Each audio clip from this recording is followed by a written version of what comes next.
आप सभी को स्वतंत्रता दिवस की हार्दिक शुभकामनाएं। हम अपने भारतवर्ष की 79वीं वर्षगांठ को हम मना रहे हैं और इस स्वतंत्रता दिवस में परमेश्वर पिता आप सभी को बहुत आयत से आशीष को दे। हम गलाती 5वां अध्याय उसके 1 को जब पढ़ते हैं तो यहाँ इस प्रकार से लिखा है, मसीह ने स्वतंत्रता के लिए हमें स्वतंत्र किया है, इसी में अतः इसी में स्थिर रहो, दासत्व के जुए में फिर से ना जुतो। मेरे प्रियो, परमेश्वर का वचन हमें क्या बताना चाहता है? मसीह ने हमें आजादी के जीवन को जीने के लिए हमको आजाद किया है, ताकि हम आजादी का आनंद लें, हम आजादीपूर्ण जीवन को जिएं। लेकिन अगर हम इस आजादी को सुरक्षित नहीं रखते हैं तो दास बनने में फिर से देर नहीं लगेगी मेरे प्रियो। और ये गुलामी कहाँ से शुरू होती है? ये गुलामी हमारे अंदर से शुरू होती है, हमारे मनों से शुरू होती है, हमारे विचारों से शुरू होती है। लोभ लालच मनुष्य के हृदय में शुरुआत होता है, हमारे अंदरूनी भाग में, और तब ये बाहर प्रकट होता है।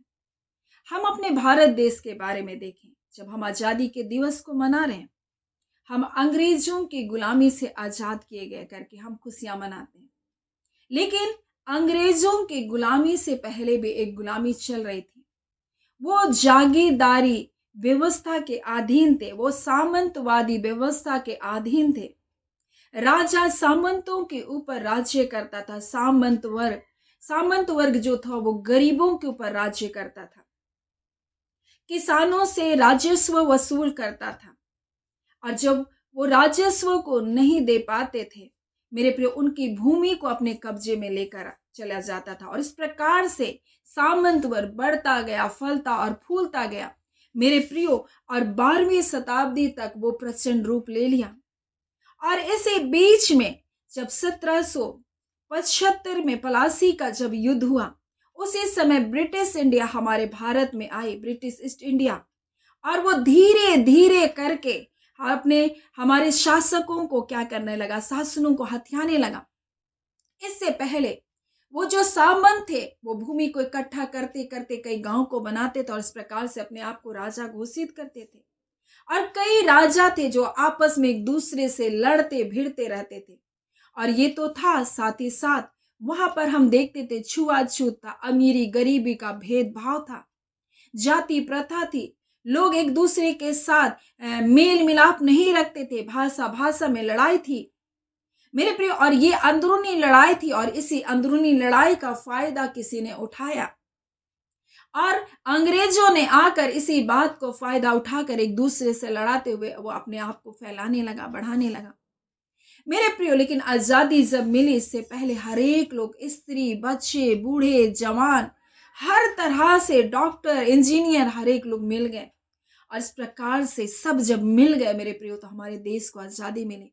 लोगों ने अपने लहू को बहाया, लोगों ने लोगों से नहीं डरा, अंग्रेजों से नहीं डरा, उनका निडर क्या किया, सामना किया। वो उनकी धमकियों से नहीं डरे, उनके प्रताड़नाओं से नहीं डरे, उनको जेल खानों में डाल दिया, नहीं डरे मेरे प्रियो। कितने लोग मारे गए, नहीं डरे, फांसी पर चढ़ा दिए गए, नहीं डरे। और इस प्रकार से हमारे देश को आजादी मिली मेरे प्रियो। कोई एक व्यक्ति खड़ा हुआ और उसके साथ और लोग खड़े हुए, कोई और व्यक्ति खड़ा हुआ क्रांतिकारी करके, उसके लोग साथ खड़े हो गए। इस प्रकार से झुंड बढ़ता गया मेरे प्रियो, और छुटपुट घटनाओं को होते होते होते ये विकराल रूप हो गया। और इस प्रकार से हमारे देश को आजादी मिली। मैं आपको बता दूं, लेकिन ये शुरुआत कहां से हुई? क्या अंग्रेजों की गुलामी से? नहीं, उससे पहले वो सारी चीजें चल रही थी पहले से। उसी प्रकार से आज हमारे भारत देश में देखने की जरूरत है। हमें आजादी के लिए हमको आजाद किया गया, कहीं हम गुलाम तो नहीं बन रहे। वहां सामंत टैक्स के ऊपर टैक्स करके ऊपर कर को बढ़ा रहे थे, और इससे अमीर लोग और अमीर हो रहे थे और गरीब लोग और गरीब होते चले जा रहे थे मेरे प्रियो। आज कहीं वही स्थिति तो हमारे जीवन में, हमारे देश में नहीं हो रही है। कहीं फिर से वो सामंतवाद राज्य को तो लेकर आने का प्रयत्न तो नहीं किया जा रहा है। कहीं किसी विशेष लोगों के पास तो भूमि इकट्ठी नहीं की जा रही है। कहीं कुछ ऐसे कार्य तो नहीं हो रहे भीतरी भाग में, ताकि हम फिर से गुलामी की ओर चले जाएं। परमेश्वर ने हमें आज अपने वचन के द्वारा हमें बताना चाहता, हम भारत देश आजाद किया गया, हमारा देश आजाद किया गया और ये अंदरूनी भाग में शुरू हुआ, बाहरी रूप में गुलामी हुआ और धीरे धीरे लोगों के अंदरूनी भाग में जागरूकता आया और लोगों ने बाहरी रूप से वो आंदोलन को किया और उसके बाद हमारे देश को आजादी मिली। मेरे प्रिय, आज हम मसीह यीशु में, परमेश्वर का वचन हमें क्या कहता है? मसीह ने स्वतंत्रता के लिए हमको स्वतंत्र किया।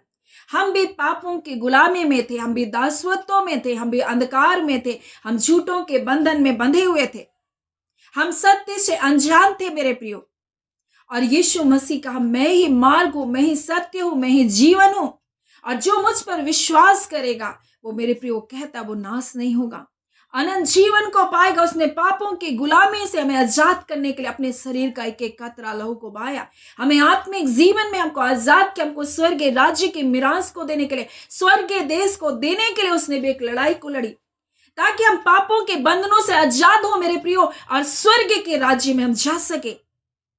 हमको बंधनों से आजाद करने के लिए उसने भी हर दुख, हर प्रताड़ना को सहा, वो हमारे लिए स्वर्ग को छोड़ करके पृथ्वी में आया।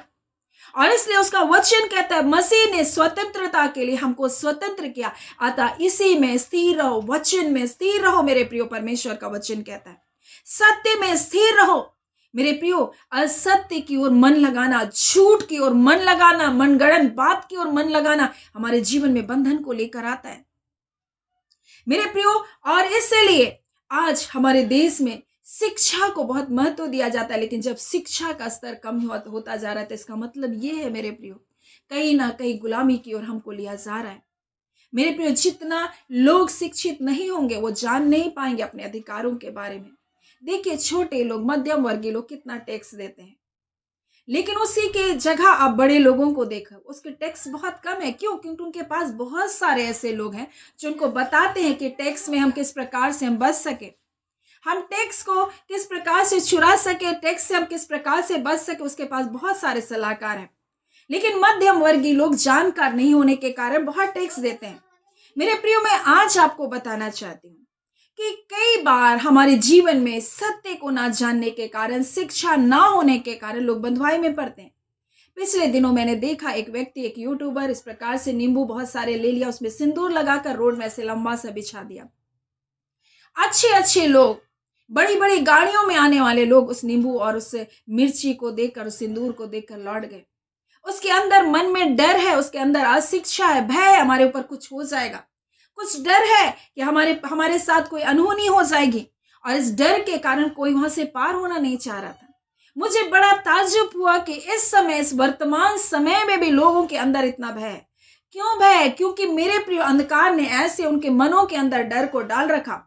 आज मसीह लोग भी कई प्रकार के भय से भयभीत होते हैं, जबकि वह स्वतंत्र किए गए हैं, परंतु डरते हैं कई चीजों से। हमारे जीवन में अनहोनी हो जाएगी, ये बातें हो जाएगी, बुराई हो जाएगा। परमेश्वर का वचन क्या कहता है? परमेश्वर का वचन कहता है कि हमारे विरुद्ध कोई तंत्र मंत्र, कोई जादू टोना काम नहीं कर सकता। अगर तुमको विषनाशक चीज भी पिला दिया जाएगा तो भी तुम्हारी कोई हानि नहीं होगी, परमेश्वर का वचन कहता है। परमेश्वर का वचन कहता है कोई तीर जो तेरी हानि के लिए बनाया जाएगा सफल नहीं होगा, लेकिन हम डरते रहते। परमेश्वर का वचन कहता है युद्ध तुम्हारा नहीं, युद्ध मेरा है मेरे प्रियो। कहता है युद्ध में लड़ने के लिए मैं तुम्हारे साथ जाता हूं। आत्मिक युद्ध हमारे जीवन में होता है, कई प्रकार के भय को, कई बीमारियों को, कई चीजों को लेकर आता है, लेकिन हम आज भी गुलामी के जैसा व्यवहार करते हैं। हम डरते रहते हैं, भयभीत होते हैं, हम सोचते ये हो जाएगा, कुछ नहीं होगा मेरे प्रियो। इससे पहले कि शत्रु आपके जीवन में कुछ बुरा करे, परमेश्वर ने बचाव की योजना पहले तैयार करके रखती है मेरे प्रियो। आप देखे परमेश्वर अपने वचन में किस प्रकार से हमें बताता है। मिस्र में मेरे प्रियो लोग गुलामी में गए इजरायली, लेकिन परमेश्वर ने मूसा को तैयार किया, योजना पहले ही बन चुकी थी मेरे प्रियो। हम पापों में गिरे, योजना पहले ही बन चुकी। आदन की वाटिका में परमेश्वर ने एक मेमने को वध करके परमेश्वर ने बता दिया, मैं अपने इकलौते पुत्र को तुम्हारे लिए देने वाला हूं, जो तुमको इन पापों, इन श्रापों के बंधनों से आजाद करेगा। आज हमें क्या करना है? हमें सत्य पर बने रहने की आवश्यकता है, और इसलिए परमेश्वर का वचन हमें इस प्रकार से कहता है। जब हम इस वचन को पढ़ते हैं, गलाती 5:13 में, हे भाइयों तुम स्वतंत्र होने के लिए बुलाए गए, परंतु ऐसा ना हो स्वतंत्रता शारीरिक कामों के लिए अवसर बने, परंतु प्रेम से एक दूसरे के दास बनो। आज हम आजाद किए गए हैं, लेकिन हम इसका गलत फायदा ना उठाए। हम पापों की ओर फिर से ना चले जाओ, हम तो धर्मी बनाएंगे, हम कुछ भी कर सकते हैं, हम झूठ बोल सकते हैं, हम पाप कर सकते हैं, हम गलत रिश्तों में जा सकते हैं, हम गर्लफ्रेंड बॉयफ्रेंड में जीवन को जी सकते हैं, हम बेविचार कर सकते हैं, हम गलत वीडियो को देख सकते हैं।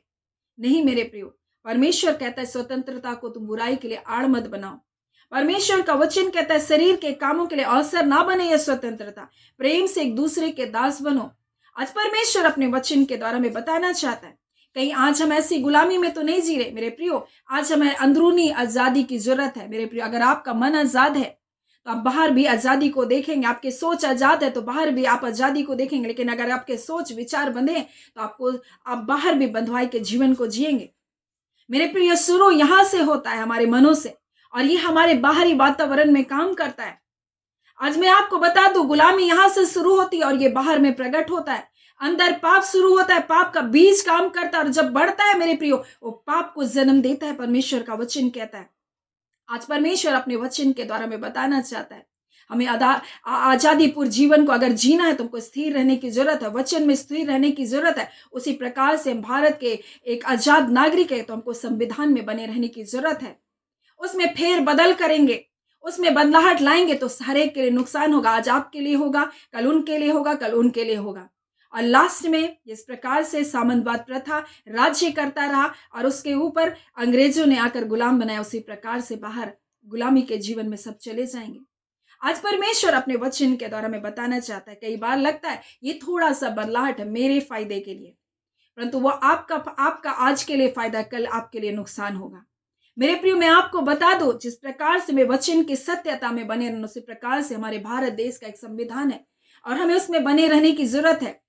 थोड़ा सा फेरबदल, थोड़ा सा बदलाव आज हमारे लिए, लोगों के लिए फायदे का लग रहा होगा, लेकिन कल उनके लिए वो गुलामी बन जाएगा। आज आपके लिए फायदा है, कल आपके लिए किस प्रकार से वो बदल कर आपके नुकसान में आ जाएगा, आपको पता भी नहीं चलेगा। मेरे प्रिय, उस प्रकार से आज हम मसीह लोग हैं और हमारे लिए परमेश्वर का वचन, जो सत्य वचन हमें आजाद किया है, उसका बेटा यीशु मसीह ने हमें पवित्र जीवन की बुलाहट को दिया, हमें पाप से स्वतंत्रता का जीवन को दिया, उसने हमें मसीह यीशु में धर्मी बनाया। आज हमें इसमें बने रहने की आवश्यकता है। बुराई के लिए आड़ ना बनाओ, बोलता है अपनी स्वतंत्रता को। हम स्वतंत्र किए गए हैं करके मनमानी ना करो। परमेश्वर का वचन कहता है, पहला पत्रस उसका 2 अध्याय उसका 16 में इस प्रकार से लिखा है कि अपने आप को स्वतंत्र जानो, पर अपनी स्वतंत्रता को बुराई के लिए आड़ मत बनाओ, परंतु अपने आप को परमेश्वर का दास समझकर चलो। मेरे प्रियो, हम परमेश्वर के संतान हैं और इसलिए हर एक लोग विश्वास योग्यता का जीवन को जिए।